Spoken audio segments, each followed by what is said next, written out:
So you will take time and do these particular assessment points in addition to an exam that is also going to be presented unto you.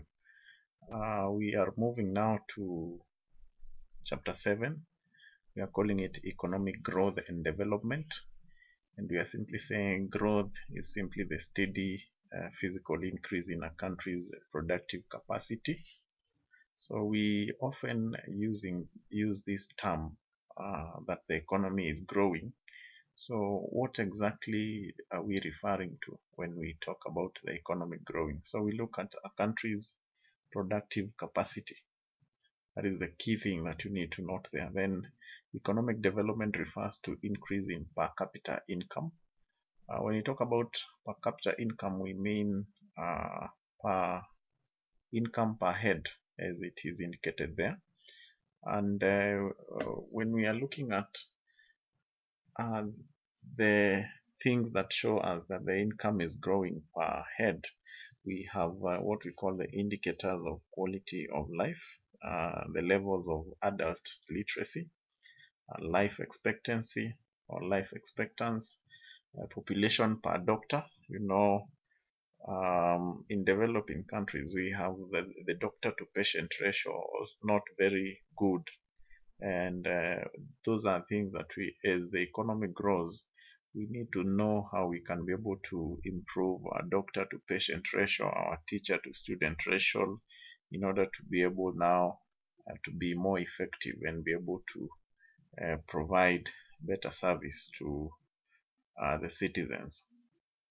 And then also the infant mortality. When the infant mortality reduces, it shows that the quality of life has been well taken care of, for example, on matters health.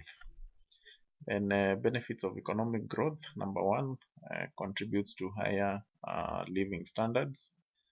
The other one is that it helps in a reduction in poverty. So the poverty levels are able to go down. The other one is that it helps in redistribution of income. So income is able to flow to many other people because the economy is growing and jobs have been created. That's exactly what we are talking about in number 4, creates employment. The other one is it reduces government borrowing. Economic growth creates higher tax revenues, hence helping the government to get more money, in the sense that if people are fully engaged on income generating activities, the government will get taxes. So the more employment jobs, or the more jobs that are created, it is an avenue also for the government to be able to improve in terms of revenue collection. And then we also have improved public services. With increase in tax collections, the government can spend more on public services, e.g. education. And finally is that it encourages more investments in a country. It encourages more investments in a country. And then as we also talk about the economic growth, we talk about what we call developing countries. And we say that these are countries that are seeking to become more advanced economically and socially. And we have a number of characteristics of developing countries. One is low per capita income, or low income per capita. That means in developing countries, individuals have low levels of income, or the income levels is really low.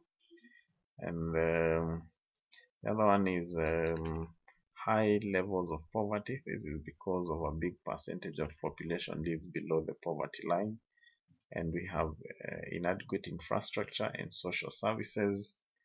Developing countries often lack adequate infrastructure such as roads and sewerage system. The other one is high population growth rate.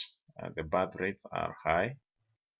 Yeah, so in developing countries, you realize very many people within those countries, because there is people tend to give birth so much in areas where there is poverty.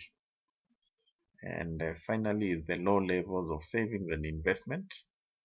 So of course, if we have just said the income per capita is very little, it means also you do not have an amount that you can be able to save, and that puts you as a person, or it puts the country's citizens at a very difficult situation to be able to have something to use in the future. The other one is that we have disparities in income distribution. Of course, the bigger percentage of individuals will make more money, and we have a lesser percentage making less money.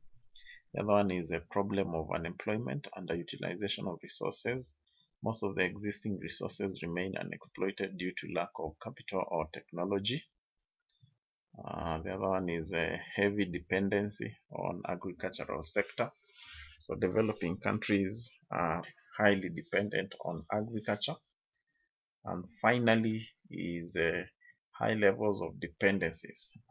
The countries are fully dependent on grants, countries are fully dependent on loans, and the countries are dependent on relief food. We can be able to look at obstacles to economic development. We have human resource constraints. In many developing countries, individuals lack key skills. So we have people lacking key skills to be able to offer their services in those developing countries. Social cultural constraints. Economic development is greatly influenced by social attitudes.